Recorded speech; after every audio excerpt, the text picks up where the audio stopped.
예수 그리스도는 화평이십니다. 사랑의 끝판왕이죠. 예수 그리스도에게 있어서의 사랑을 빼면 예수 그리스도라고 하는 말을 붙이기조차도 힘들 것입니다. 우리는 십자가와 부활, 이것으로 의로워질 수 있는 자격이 생겼다고 해야 될까요?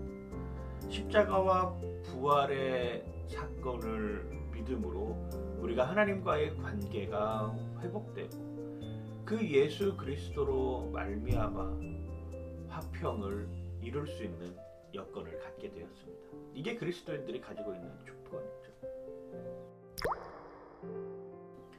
우리가 예수를 믿는다라고 하는 것은 무엇인가요? 그렇습니다.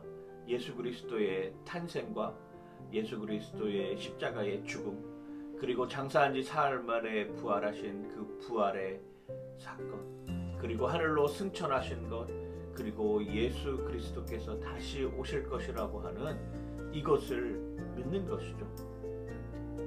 이 안에는 하나님의 주권적인 모든 능력이 다 포함되어 있습니다.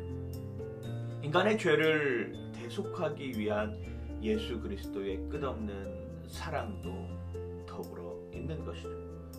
그리고 부활이라고 하는 사건을 통하여서 사망 권세를 이겼다라고 하는 것도 포함을 하고 있습니다. 그리고 예수 그리스도께서 하늘로 올라가 하나님 우편에 앉아 계시고 그리고 다시 오실 것이라고 하는 이 메시지는 우리에게 소망의 메시지를 던져주고 있습니다.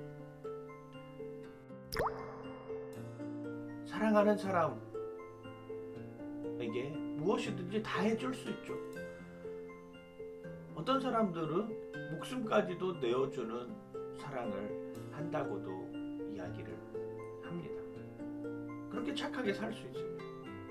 그런데 그렇게 자신의 목숨까지 희생하면서 산다 할지라도 그 안에 예수 그리스도가 없다면 이건 화평이 아니고 자기의 의의를 나타낼 수 있는 여건일 수 있다라고 하는 것이죠. 반드시 우리에게는 예수 그리스도가 있어야 됩니다. 그래야 완전한 화평을 이룰 수 있는 것이죠. 오늘 로마서 1장은 이렇게 표현합니다. 그러므로 우리가 믿음으로 의롭다 하심을 받았으니 우리 주 예수 그리스도로 말미암아 하나님과 화평을 누리자. 무엇이 하나님과 화평을 이루는 것입니까? 예수 그리스도 안에 있는 것. 내가 잠자고 일어나는 것도 예수 그리스도 안에 있는 것. 내가 학교에 가고 직장에 가는 것도 예수 그리스도 안에 있는 것. 내가 가정에서 부모로서 자녀로서의 역할을 하는 것도 예수 그리스도 안에 있는 것. 이것이 바로 화평이라고 성경은 분명히 이야기를 하고 있습니다. 그 화평은 어떤 모습으로 나타납니까?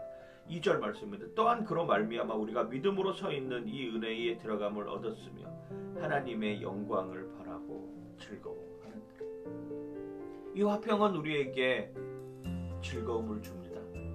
하나님의 영광을 드러낼 수 있는 모습을 허락해 준다라고 하는 것이죠. 내 상황에 상관없이, 내가 처한 여건에 상관없이, 내가 가지고 있는 모든 여건에 상관없이 내가 예수 그리스도 안에 있으면 이 화평, 이 평안함, 이 하나님의 영광의 즐거움을 드릴 수 있는 모습이 우리 안에 나타나고 있다라고 하는 것이죠. 그래서 우리는 환난 중에도 인내를 갖게 되는 것이고 이 인내는 연단을 더하여 주는 것이며 이 연단은 소망을 이룰 줄 안다라고 하는 것이죠. 그 소망이 무엇입니까? 예수 그리스도께서 다시 이 땅에 오신다라고 하는 그 소망입니다. 그리스도인들은 그 소망으로 살아가는 사람들이죠. 그 소망이 없다면 우리가 이렇게 신앙생활을 할 이유가 있습니까? 예수님이 오시기 때문에, 예수님이 다시 오실 것이기 때문에, 내가 믿는 그 예수님이 이 땅에 다시 오신다라고 하는 그 소망이 우리 안에 있기 때문에 우리의 삶이 그리스도 안으로 녹아져 들어가는 삶이라고 하는 것입니다. 우리가 아직 죄인 되었을 때에 그리스도께서 우리를 위하여 죽으심으로 하나님께서 우리에 대한 자기의 사랑을 확증하셨습니다. 그것이 예수님이 우리에게 보여주시는 최고의 사랑이죠. 어떤 학생이 죄를 지어서 법정에 섰다고 합니다. 판사는 그 법정에 선 소년을 호되게 고통을 치고 그 잘못한 부분에 대해서 사실적으로 이야기를 합니다. 그리고 그 학생에게 벌금 500만 원을 선고를 하죠. 그런데 놀라운 일이 벌어집니다. 500만 원을 선고한 판사가 그 벌금을 대신 내주는 것이죠. 그리고 법복을 벗고 법정 밑으로 내려옵니다. 그리고 자신의 아들을 한없이 끌어안아 주는 것이죠. 판사의 아들이라고 해서 죄가 인정되지 않는 것은 아닙니다.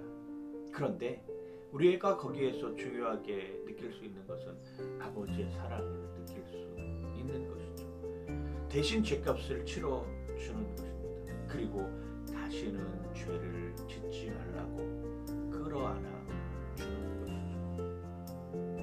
우리가 탕자였을 때도 주님은 그랬어요. 우리가 다윗처럼 하나님을 찬양하는 찬양의 순간에도 하나님은 그런 모습으로 동일하게 우리를 사랑해주고 있었다라고 하는 것이죠. 로마서 5장 8절 말씀을 다시 한번 읽으면서 오늘 이 아침 묵상을 마무리하려고 합니다.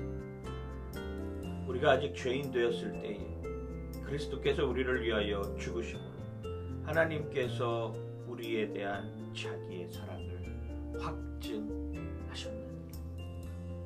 오늘 그 사랑을 느끼며 살아가는 여러분들 되시길 주님의 이름으로 간절히 축원하고 축복합니다. 파이팅!